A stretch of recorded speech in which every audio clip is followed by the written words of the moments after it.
impossible d'y échapper. Cette nourriture abondante, trop sucrée, pleine de mauvais gras, nous cerne. Elle est partout. Et depuis des décennies, le corps encaisse mal ces nouvelles habitudes alimentaires. Mais qu'en est-il du cerveau? Notre santé mentale, nos humeurs et nos capacités cérébrales sont-elles aussi à la merci d'un mauvais coup de fourchette? On sait que la malbouffe fait grossir, mais la science nous dit désormais qu'elle pourrait aussi faire rétrécir nos cerveaux. Attachez vos serviettes, les scientifiques passent à table. Une alimentation riche en gras et en sucre conduit à des modifications des parties du cerveau utilisées pour la mémoire. C'est un domaine de recherche récent, une science neuve qui met au jour une nouvelle facette de la nutrition. Une consommation importante de matières grasses et de sucre reprogramme le cerveau. Ce qui vous passe par la tête dépend aussi de ce que vous mettez dans votre assiette.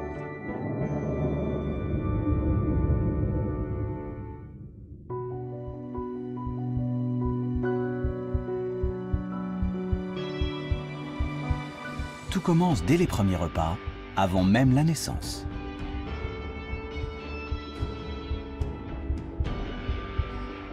Le cerveau se construit pendant la grossesse.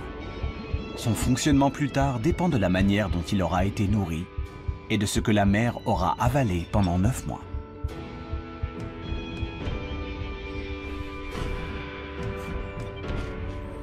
Les conséquences d'une mauvaise alimentation sur la santé de l'enfant pendant la gestation sont connues depuis longtemps. Mais en Australie, ce sont les répercussions sur le fonctionnement du cerveau qui préoccupent les scientifiques aujourd'hui. Phyllis Jacka, professeure à l'université de Melbourne, est l'une des meilleures spécialistes du lien entre nutrition et cerveau. Elle a examiné le comportement de milliers d'enfants après avoir suivi les habitudes alimentaires de leur mère au cours d'une vaste étude qui incluait 23 000 femmes enceintes. Nous avons mesuré la quantité de junk food, de nourriture transformée qu'elles ont mangée, mais aussi leur consommation de nourriture plus saine, riche en nutriments et en fibres. Puis nous avons regardé le comportement émotionnel de leurs enfants sur les 5 premières années de leur vie. Évidemment, nous avons pris en compte les biais liés à l'éducation, les revenus et la santé mentale des parents. On a constaté, et c'était flagrant, que les mères dont l'alimentation pendant la grossesse se résumait à des produits transformés, des boissons sucrées, des snacks salés, avaient ensuite des enfants plus susceptibles d'être agressifs, colériques et capricieux. Cette corrélation inquiétante suggère que l'alimentation de la mère impacte la santé psychique de l'enfant. Cela reste à démontrer sur le plan biologique. En tout cas, Phyllis Jacka, elle, en est convaincue.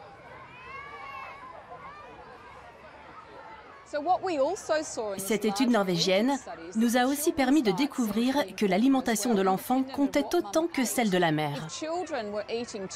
Trop de malbouffe et trop peu d'aliments sains génèrent plus de comportements colériques et agressifs, mais aussi plus de tristesse, d'anxiété, d'inquiétude et de cauchemars. Depuis, les conclusions du professeur Jacka ont été confirmées par des études menées en Espagne, aux Pays-Bas et au Canada. Il existe un lien entre la qualité de l'alimentation et les problèmes d'humeur chez les enfants. Mais quelle en est la nature? De quelle façon la nourriture vient-elle interférer avec le fonctionnement des neurones? Les excès de gras et de sucre sont désormais dans le collimateur des scientifiques qui travaillent sur le cerveau. Les excès, mais aussi les carences. La nourriture transformée, la junk food souvent vide de nutriments, n'apporte pas tout ce dont le corps et surtout les neurones ont besoin.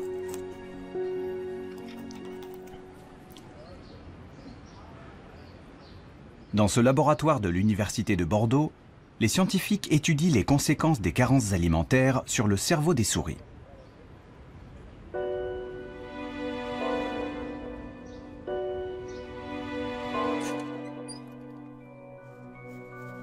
Cette expérience sert à mesurer l'anxiété. L'animal a le choix: explorer la partie éclairée ou bien se terrer dans l'ombre. Une souris normale prend toujours le temps d'examiner la zone éclairée.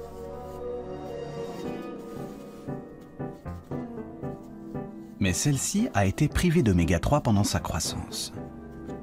Les oméga 3, c'est ce bon gras surtout connu pour ses bienfaits sur le cœur et les artères. Au lieu d'explorer l'environnement, la souris se réfugie dans un recoin sombre pour ne plus en sortir. Elle est stressée, angoissée. L'expérience a été reproduite de nombreuses fois sur des dizaines de souris. Pour les chercheurs, cet étrange comportement s'explique simplement. Sans oméga 3 pour se construire, le cerveau ne fonctionne pas normalement, car notre matière grise est à 90% composée de graisse qu'il ne sait pas fabriquer lui-même.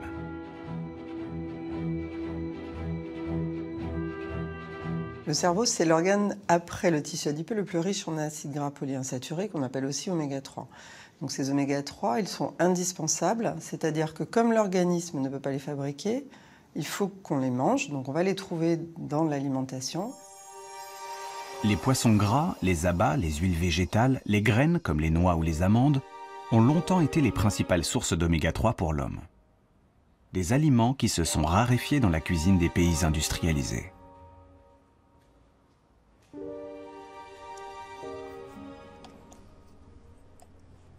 Alors, Sophie Layet a voulu aller plus loin et comprendre ce qui cloche dans le cerveau de ces souris anxieuses qu'on a privées d'oméga 3. Elle a examiné leurs neurones de très près. Et sous le microscope, des anomalies apparaissent clairement. Ici, les neurones ont une arborisation, c'est-à-dire tous ces prolongements qui est réduite en situation de carence alimentaire en oméga 3. À un niveau plus précis, on voit que la connexion entre les neurones qui est représentée par ces petites protubérances, ces synapses, sont également diminuées et ceci traduit qu'il y a un impact sur la connectivité entre les neurones dans le cerveau de ces souris carencées en oméga 3. Sans oméga 3 pour se développer, les neurones auraient donc du mal à communiquer entre eux car la structure même des cellules est modifiée.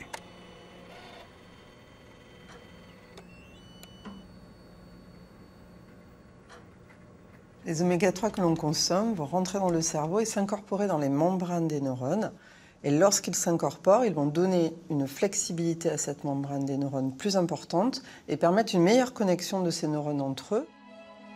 La quantité d'oméga 3 qui pénètre dans le cerveau est cruciale pour rendre les cellules cérébrales plus efficaces. Car lorsque ces acides gras s'incorporent aux membranes, ils en améliorent les propriétés électriques. Dans les neurones riches en oméga 3, le signal se propage plus vite. Le réseau est plus efficace. Priver le cerveau d'oméga 3, c'est donc prendre le risque qu'il fonctionne moins bien.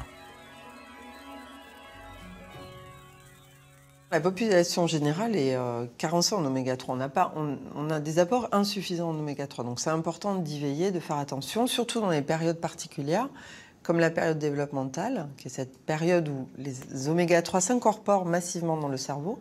Également l'adolescence, puisque l'adolescence est une période particulière de changement alimentaire. Et puis également au cours du vieillissement, où l'incorporation dans le cerveau des oméga 3 a tendance à être moins efficace. Donc il faut augmenter la prise oméga 3. Première règle pour qu'un cerveau tourne à plein régime donc, éviter les carences. Mais encore faut-il que les bons nutriments soient accessibles, qu'une alimentation variée soit disponible. Que se passe-t-il pour les neurones quand les repas sont pauvres et surtout toujours les mêmes? Le grand hamster qui a longtemps prospéré ici dans la plaine d'Alsace en fait aujourd'hui la douloureuse expérience. Depuis les années 60, on observe un déclin de cette population de hamsters qui est au bord de l'extinction aujourd'hui. Et en même temps, ce qu'on a vu, c'est une augmentation de la surface agricole cultivée en maïs. Carolina Bolt s'est donc demandé si l'effondrement de la population était lié à la surabondance soudaine de maïs. Elle a donc fait une expérience de laboratoire en nourrissant le hamster exclusivement avec cette céréale. On a observé pendant la reproduction des troubles du comportement chez les femelles, qui se traduisaient par une hyperagressivité, une hypersensibilité dès qu'il y avait un bruit dans la pièce.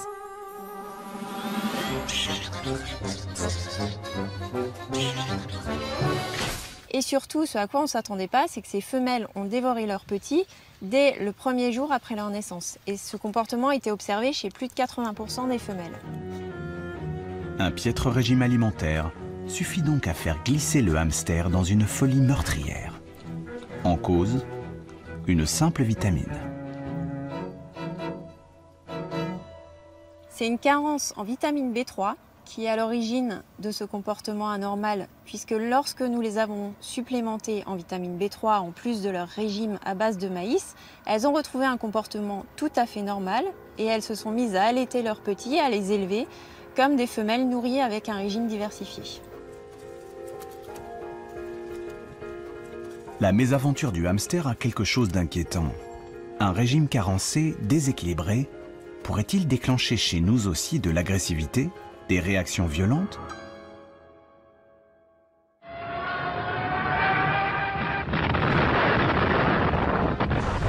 Les archives de la dernière guerre en Hollande ont fourni aux scientifiques l'occasion d'étudier cette question. À l'époque, les privations alimentaires ont eu de lourdes conséquences sur les comportements de toute une génération. Pendant la Deuxième Guerre mondiale, il y a eu une famine aux Pays-Bas.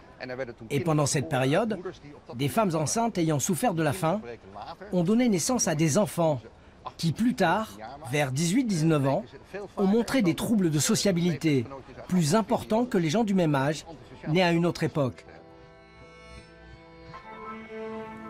Impulsivité, agressivité et violation récurrente de la loi.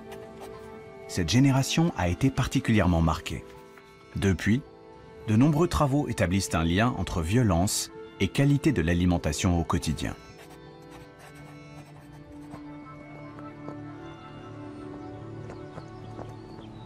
Abz Alberg est docteur en psychologie et conseiller politique au ministère de la Justice. Sa spécialité, nutrition et criminalité.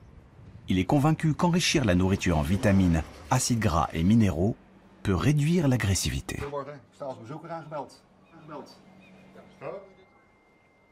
Difficile de tester cette hypothèse dans la vraie vie, car beaucoup de facteurs et de circonstances peuvent influencer nos comportements, nos pulsions.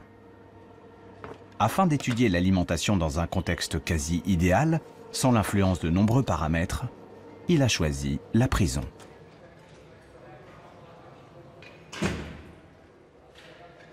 Abz Alberg a donc lancé une expérience pour laquelle 221 détenus se sont portés volontaires.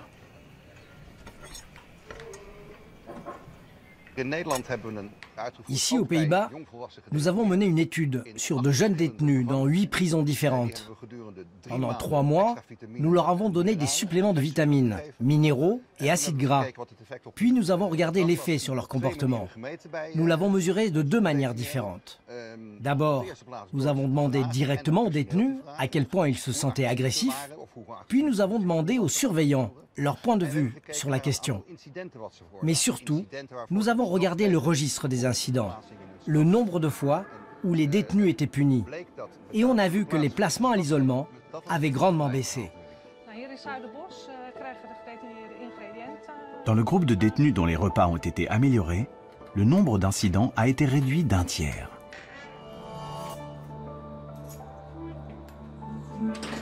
Des études équivalentes menées dans les prisons britanniques et australiennes arrivent à la même conclusion.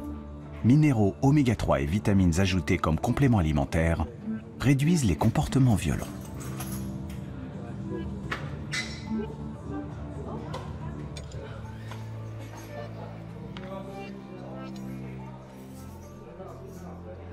L'étape suivante, c'est de tester si nos découvertes scientifiques peuvent être mises en pratique.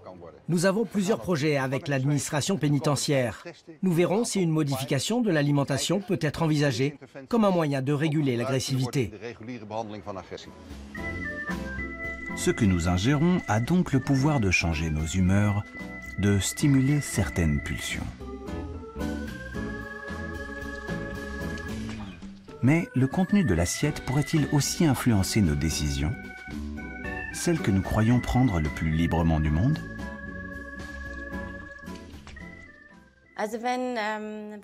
Quand on demande aux gens s'ils pensent que la nourriture, ce qu'ils mangent, a un impact sur la santé, la plupart répondent oui. Mais lorsqu'on leur demande si l'alimentation peut aussi influencer les pensées, les décisions, très peu de gens sont prêts à croire que c'est le cas. Pourtant, dans le très sérieux institut de psychologie de l'université de Lübeck en Allemagne, le professeur So-Young Park en a, pour la première fois, apporté la preuve. Ses travaux ont révélé le mécanisme par lequel la nourriture pouvait influencer nos pensées. Et pour cela, la chercheuse a élaboré une expérience plutôt originale. Imaginez que vous deviez résoudre le dilemme suivant. L'argent posé sur la table est à partager en 2 sommes. Mais c'est votre partenaire de jeu, un inconnu, qui décide de la répartition. Je te donne les 2 € et j'en garde 8 pour moi. Si vous acceptez cette offre injuste, vous repartez avec un peu d'argent, mais beaucoup moins que lui. Si vous refusez, personne ne gagne rien. Alors, que feriez-vous ? Vous acceptez l'offre et prenez les 2 € quitte à vous sentir floué, ou vous refusez et vous repartez les poches vides mais gardez la tête haute. Eh bien, il s'avère que prendre ou ne pas prendre l'argent dépend d'une condition surprenante, ce que vous venez d'avaler.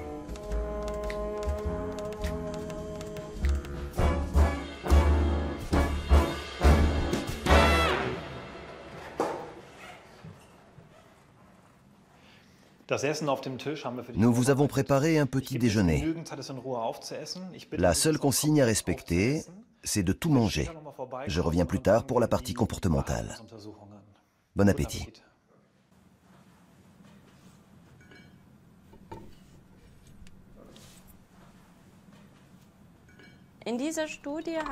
Dans le cadre de cette étude, nous avons suivi 24 personnes qui sont venues 2 fois au laboratoire pour prendre 2 petits déjeuners différents.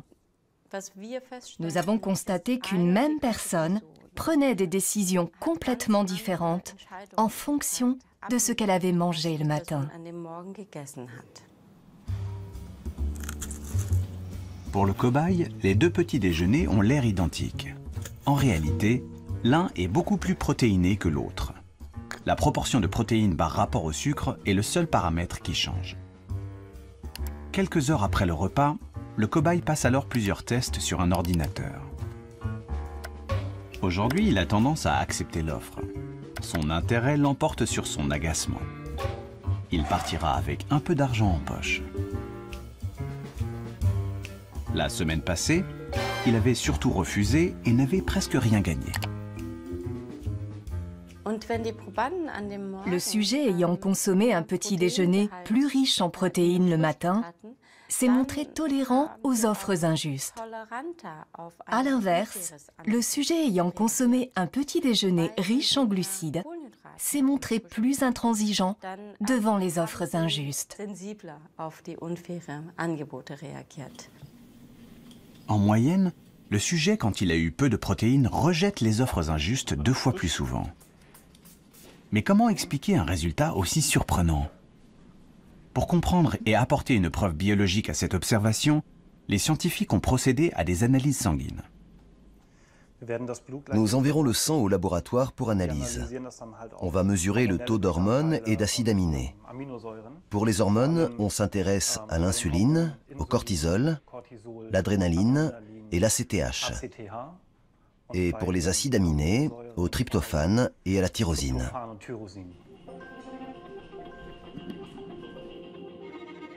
Dans cette liste, le plus important, c'est la tyrosine. C'est un acide aminé qui entre dans la composition d'une protéine très importante pour le fonctionnement du cerveau, la dopamine. Cette molécule assure la communication entre les neurones, impliqués dans la motivation et la prise de risque.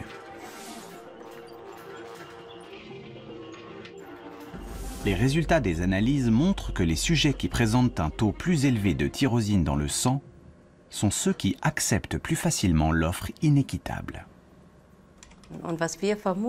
Nous supposons donc que l'augmentation de tyrosine dans le sang augmente la quantité de dopamine dans le cerveau, qui à son tour change le comportement.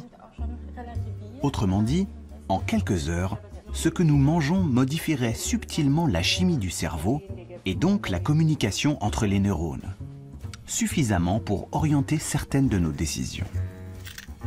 À l'Institut de psychologie de Lübeck, les expériences se poursuivent pour confirmer ce résultat, car il s'agit d'une première et les implications sont nombreuses. Dans la mesure où nous mangeons 3 fois par jour, chaque jour, nous réalisons que la nourriture possède un immense pouvoir, celui de modifier et de modeler l'homme. Il est donc indispensable de réfléchir à la manière dont nous pouvons nous servir de l'alimentation pour favoriser notre bien-être ou optimiser notre état mental.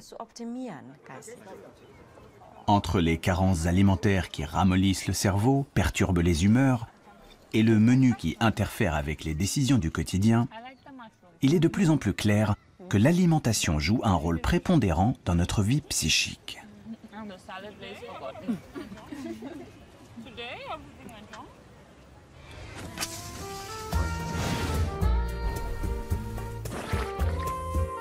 Mais qu'en est-il alors de la malbouffe, dégoulinante de sucre et de mauvaise graisse? Qu'arriverait-il si nous ne mangions plus que cela?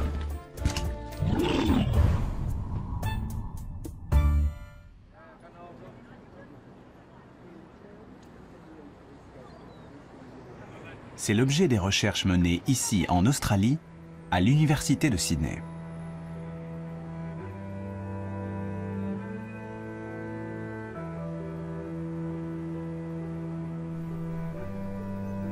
Margaret Morris dirige le seul laboratoire au monde où les rats sont nourris à la malbouffe. Celle que vous trouvez dans les supermarchés et qu'on vous sert dans les fast-foods bon marché.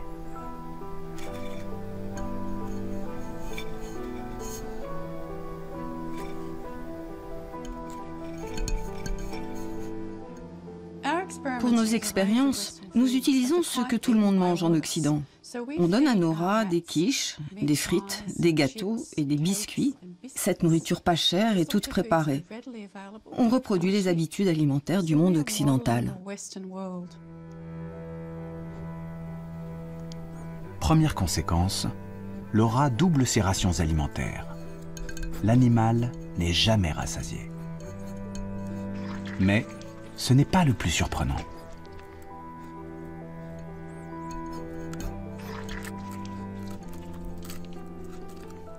Notre sujet de recherche principal concerne l'impact de cette alimentation sur la mémoire. Nous pouvons le mesurer facilement grâce au test de la reconnaissance de position des objets. Pour ce test, la chercheuse place des objets dans l'environnement d'un rat. Celui-ci vient immédiatement les examiner, car les rongeurs sont très curieux par nature. Une fois que l'animal a terminé son exploration et mémorisé son environnement, il est momentanément mis à l'écart.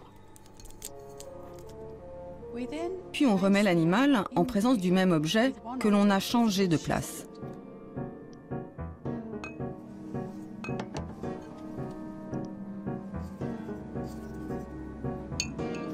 À son retour, le rat passe plus de temps à examiner l'objet qui a changé de place, car l'autre, il le connaît déjà.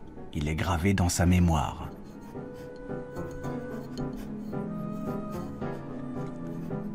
Les rats suralimentés, eux, se comportent différemment.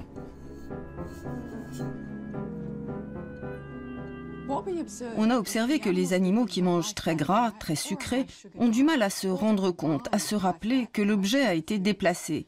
Contrairement aux rats qui ont mangé sainement, ceux qui mangent gras ou sucré passent autant de temps à explorer les deux objets, ce qui trahit une altération de la mémoire spatiale.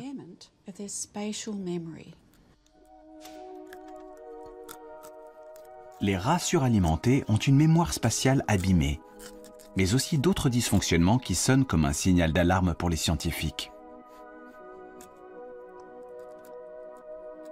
Ils trahissent une altération de l'hippocampe, une petite région nichée au cœur du cerveau, indispensable à l'apprentissage et à la consolidation des souvenirs. Et les dernières études montrent que, chez l'homme, une alimentation trop riche interfère aussi avec l'hippocampe.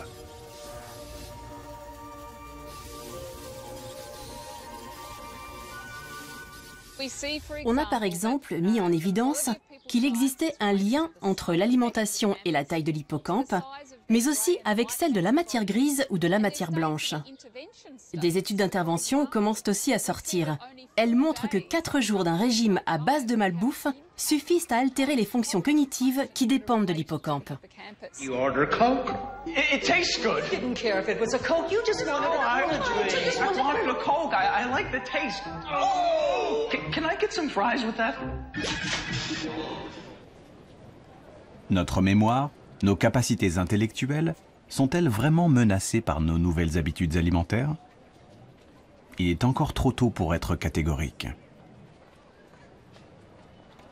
Mais les indices s'accumulent et inquiètent les scientifiques. Margaret Morris cherche désormais à comprendre comment une nourriture trop riche perturbe le cerveau de ces rats au point d'en affecter l'efficacité. Une hypothèse est en train de s'imposer. Manger trop de gras, trop de sucre, déclenche une réaction inflammatoire et celle-ci se propagerait aux neurones. Ces aliments entraînent une réaction inflammatoire dans le corps. Ce mécanisme est bien connu chez les personnes obèses, mais il semblerait que ce soit aussi une réaction aiguë.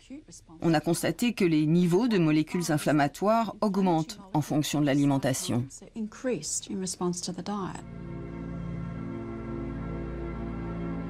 Une alimentation trop riche déboussole le système immunitaire. Il s'affole et déclenche une réaction inflammatoire, en particulier dans les tissus graisseux. Nos masses grasses libèrent des molécules qui propagent ensuite cette inflammation dans tout le corps. On pensait les neurones épargnés par le phénomène, bien à l'abri derrière la barrière hémato-encéphalique. Cette membrane, qui entoure les vaisseaux sanguins et normalement protège le cerveau. L'augmentation de l'inflammation dans le corps se propagerait au cerveau.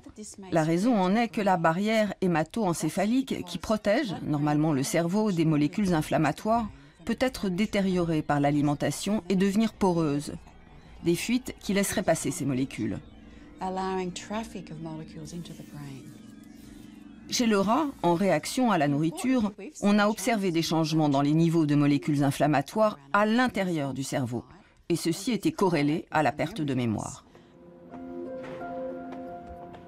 L'inflammation qui s'infiltre dans les méninges déclencherait alors un phénomène particulièrement surprenant. Dans son laboratoire, Sophie Layet vient de montrer chez des souris suralimentées que certaines cellules immunitaires du cerveau, les cellules microgliales, se mettent à dévorer les neurones. Ces cellules microgliales au sein du cerveau sont importantes parce qu'elles peuvent manger, grignoter les neurones qui sont morts. Or, lorsqu'elles sont dérégulées, et en particulier en situation de nutrition déséquilibrée, elles se mettent à manger des neurones qui sont vivants. Et donc, de fait, en consommant de façon excessive ces neurones, finalement, elles vont détruire, ou en tout cas participer à la destruction des réseaux neuronaux et de neurones qui sont vivants et qui devraient être fonctionnels. La réaction des cellules microgliales a été filmée in vitro. Ce sont elles que l'on voit s'agiter sur ces images. En rouge apparaissent les fragments de neurones qu'elles ingurgitent. Chez une souris obèse, l'activité devient frénétique. Ce phénomène, au cœur des neurones, est aujourd'hui suspecté de nuire significativement au bon fonctionnement du cerveau.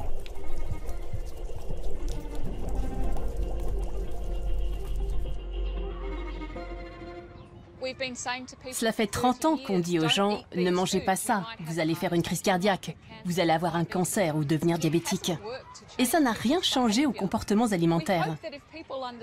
On espère que si les consommateurs comprennent que ce qu'ils avalent est vraiment important pour la santé de leur cerveau et celui de leurs enfants, cela aura un impact plus profond sur leurs choix alimentaires.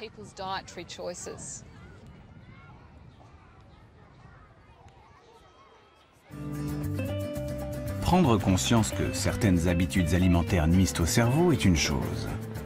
Mais comment résister aux tentations? Les envies sont souvent les plus fortes. La malbouffe, surtout le sucre, le glucose, nous pousse sans cesse sur la mauvaise pente. Le sucre, accusé de manipulation, de mener nos neurones par le bout du nez.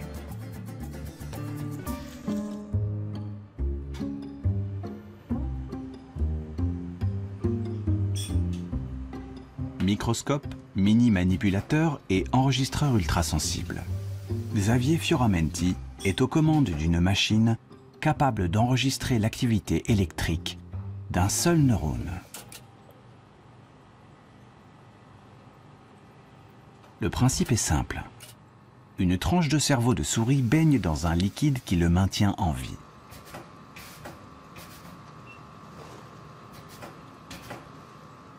Et méticuleusement, le chercheur approche une électrode.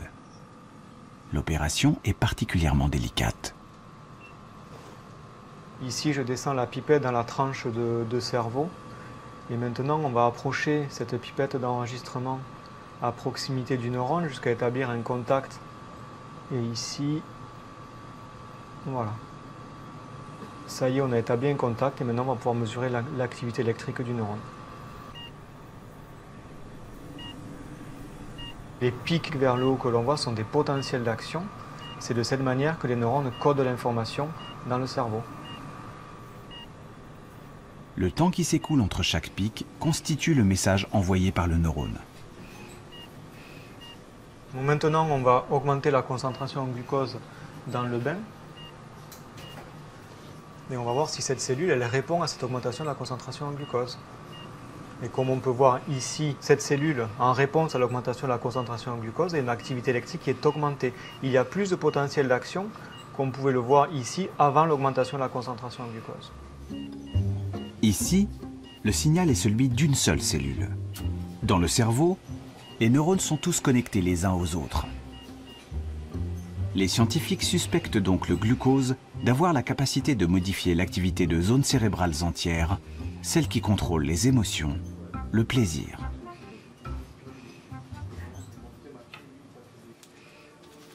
Est-ce ainsi que le sucre assure son emprise sur notre volonté? Ce n'est pour l'instant qu'une hypothèse. Mais l'addiction, la dépendance au sucre, fait aujourd'hui l'objet d'une recherche intense dans les laboratoires. Et ce qui apparaît de plus en plus évident, c'est que le pouvoir du sucre s'apparente à celui d'une drogue.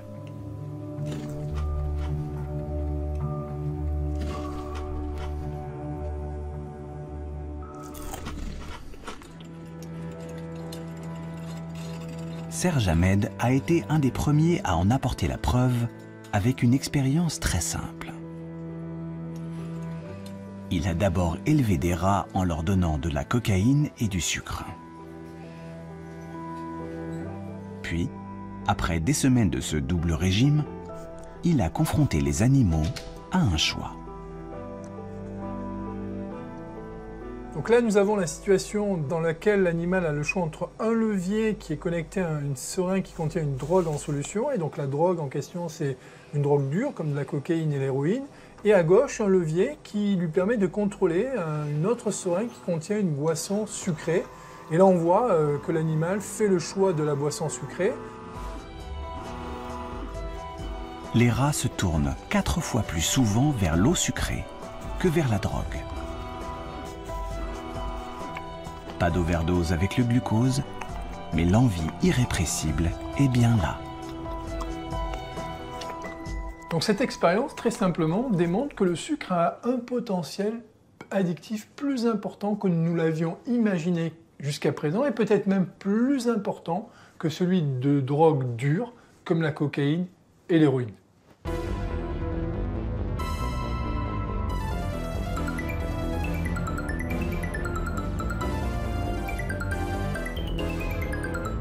Aujourd'hui, on vit dans un environnement alimentaire qui est un peu devenu fou, dans lequel on va retrouver du sucre dans tout un tas d'aliments. Donc bien sûr dans des aliments dans lesquels on s'y attend, comme par exemple les boissons sucrées, mais on va retrouver également du sucre dans des aliments qui n'ont pas vocation à être sucrés, comme par exemple le jambon ou la soupe, et on pourrait citer d'autres exemples. Et rajouter du sucre dans ces aliments-là va justement contribuer au fait qu'on va rendre des gens accros à leur insu.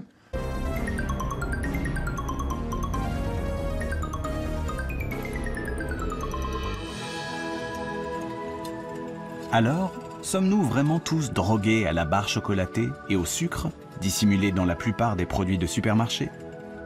Son pouvoir addictif si puissant chez le rat l'est-il tout autant chez l'homme?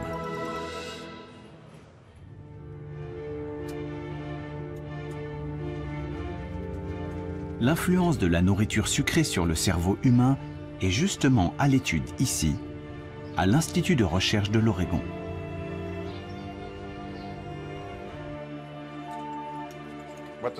Ce programme de recherche a montré que la consommation habituelle d'aliments riches en énergie altère l'activité cérébrale de la même façon que la consommation de drogue. Eric Stice a recruté une centaine d'étudiants dont la moitié avait l'habitude de s'empiffrer de crème glacée, tandis que l'autre n'en mangeait jamais. Tous sont venus au laboratoire pour siroter un milkshake à l'intérieur d'une machine IRM et livrer le secret de leur activité cérébrale. Aujourd'hui, on va vous donner du milkshake au chocolat et enregistrer l'activité de votre cerveau au moment où vous avalez le milkshake et juste avant. Il s'agit d'étudier les conséquences neuronales de la consommation d'aliments très caloriques.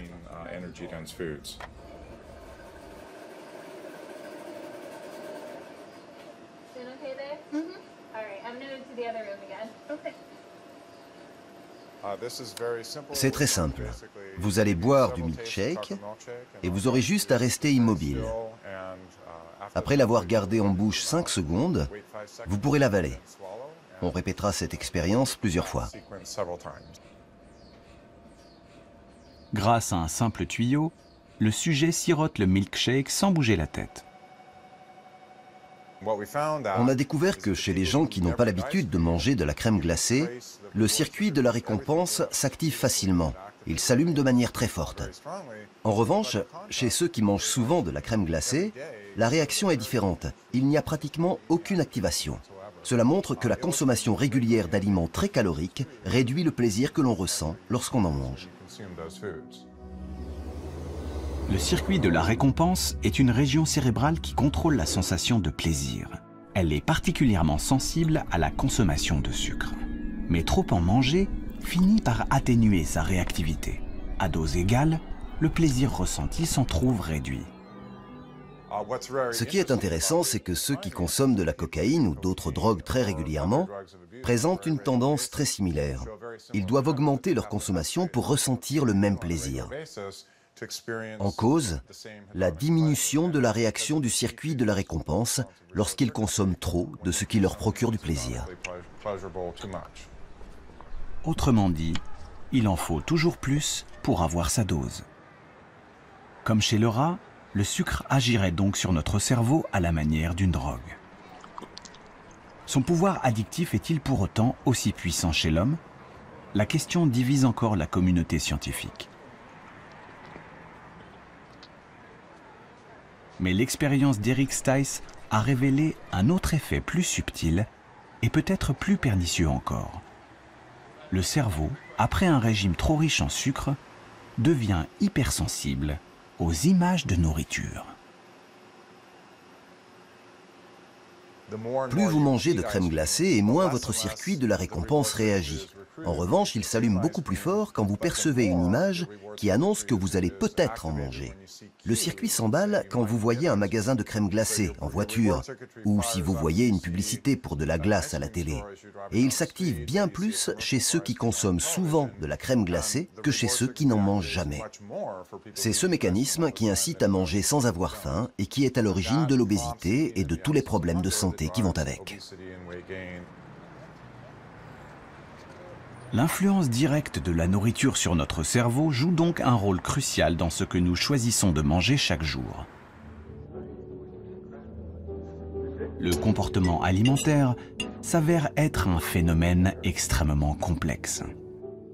Les enjeux de santé publique poussent les scientifiques à étudier tous les mécanismes qui président aux choix que nous faisons au quotidien.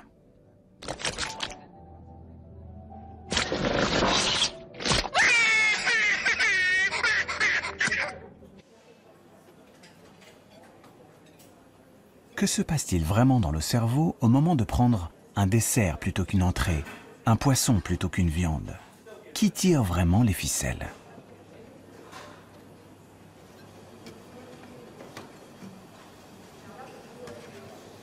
Le laboratoire de Carlos Ribeiro est à la pointe de la recherche sur les choix alimentaires. Ce que nous voulons découvrir, ce sont tous les composants, les gènes, les molécules, les neurones, qui gouvernent aux choix alimentaires. Et pour cela, nous avons besoin de faire des études très fines.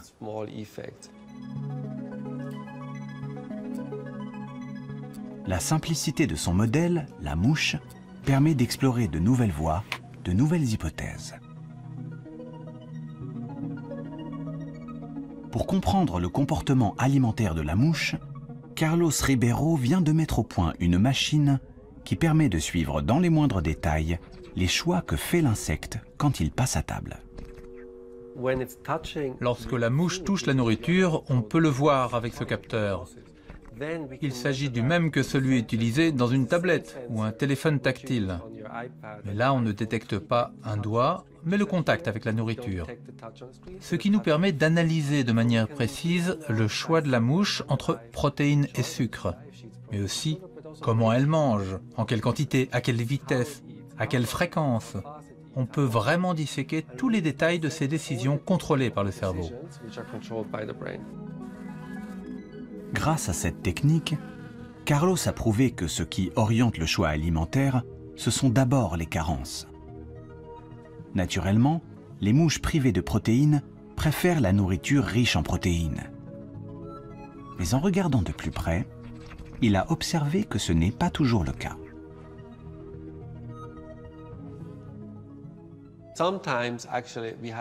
On s'est rendu compte que certaines mouches n'avaient jamais d'attirance pour les protéines. On a donc cherché à comprendre pourquoi. Et on a découvert que l'intestin des mouches qui ne s'intéressaient pas aux protéines était colonisé par des bactéries. Après avoir réalisé de nombreuses expériences, on a montré qu'il existait 2 bactéries spécifiques qui inhibent l'appétit pour les protéines. Ces 2 bactéries ont donc un impact très important sur l'envie de protéines chez les mouches. Les mouches, au moment de choisir leur alimentation, sont donc influencées par les bactéries présentes dans leur intestin. Cette découverte inattendue soulève évidemment une question importante. Les bactéries de notre propre flore intestinale, ce que les scientifiques appellent le microbiote, sont elles aussi à la manœuvre dans notre cerveau? Jouent-elles un rôle dans nos préférences alimentaires?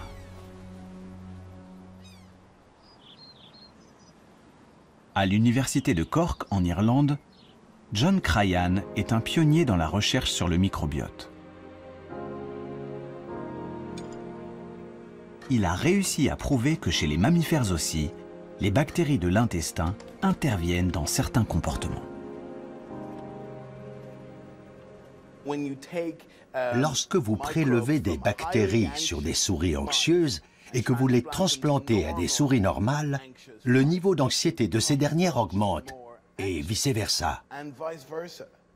Lorsque vous prenez des bactéries chez des souris sereines, vous pouvez normaliser le stress des souris anxieuses. Les scientifiques commencent même à comprendre comment ces bactéries dialoguent avec les neurones.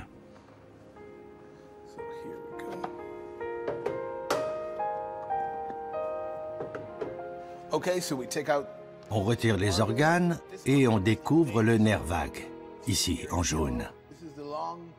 C'est le long nerf connecté à tous les organes qui descend jusque dans les intestins. C'est vraiment la voie de communication clé entre nos intestins et notre cerveau.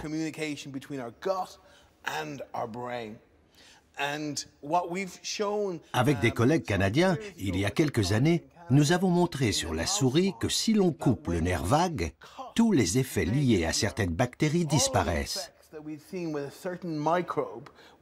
Ceci montre bien que le nerf vague est une voie de communication clé entre les intestins et le cerveau.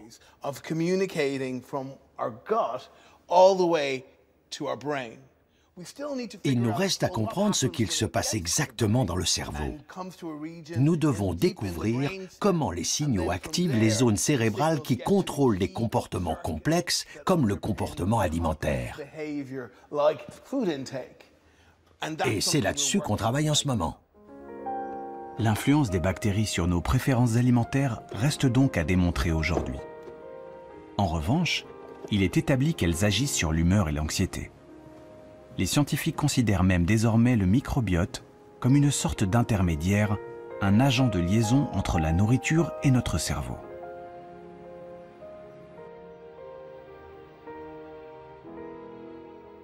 Le principal facteur qui influence la flore intestinale, c'est la nourriture que nous consommons. La diversité de l'alimentation est essentielle. De notre naissance à notre mort, elle détermine la composition du microbiote. On commence tout juste à se rendre compte de l'influence de ce que nous mangeons sur la composition de nos bactéries, et donc de l'importance de notre alimentation dans ce qui se passe dans notre cerveau. Notre bien-être dépend donc, entre autres, de celui de notre microbiote. Un bon régime pour notre humeur est un régime qui convient d'abord aux bactéries de nos intestins. Ce constat a fait naître l'idée de se servir de l'alimentation pour cajoler son cerveau et ménager sa santé mentale. Et là, c'est le fameux régime méditerranéen qui a séduit les scientifiques. Le régime méditerranéen est très riche en végétaux. Beaucoup de verdure, beaucoup de légumes, mais aussi des fruits. Un autre élément important, les légumineuses, comme les haricots, les lentilles et les pois chiches. Également les noix et les graines, le poisson et bien sûr l'huile d'olive. L'huile d'olive est une composante très importante du régime méditerranéen. On pense que cette variété alimentaire permet une plus grande diversité du microbiote qui vit dans nos intestins. Le lien entre cette diversité au sein des intestins et une bonne santé a été mis en évidence.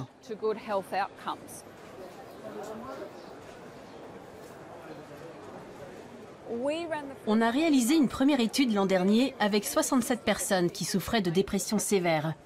Ils ont reçu l'aide d'un diététicien pendant 3 mois. À la fin, on a à nouveau évalué leurs symptômes. On a constaté que l'amélioration de la dépression était corrélée au changement de l'alimentation. Ceux qui ont adopté au mieux le régime méditerranéen sont ceux dont les symptômes ont le plus reculé.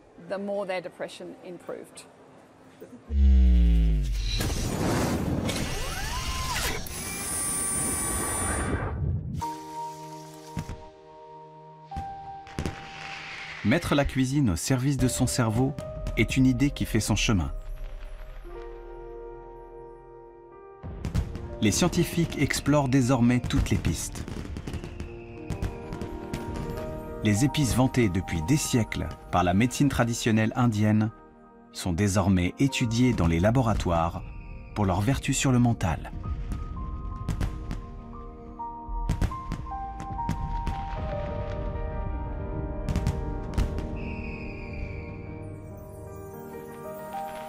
Les fruits rouges nourrissent aussi de grandes attentes. Les polyphénols qu'ils contiennent ont la capacité de revigorer les neurones sur le déclin. Ces polyphénols, en particulier ceux des fruits rouges, il se trouve que lorsqu'on les donne à des souris âgées, on a pu observer que leur déclin cognitif est amélioré. C'est-à-dire que ces animaux sont protégés vis-à-vis des troubles de la mémoire qu'ils peuvent avoir. Et ceci nous a conduit à faire un essai chez l'homme, et en l'occurrence une étude très récente qui a été menée chez plus de 200 sujets qui avaient 65 ans et plus et qui étaient sains, mais qui ont un déclin normal, on va dire, se retrouvent protégés lorsqu'ils consomment des doses importantes de polyphénol.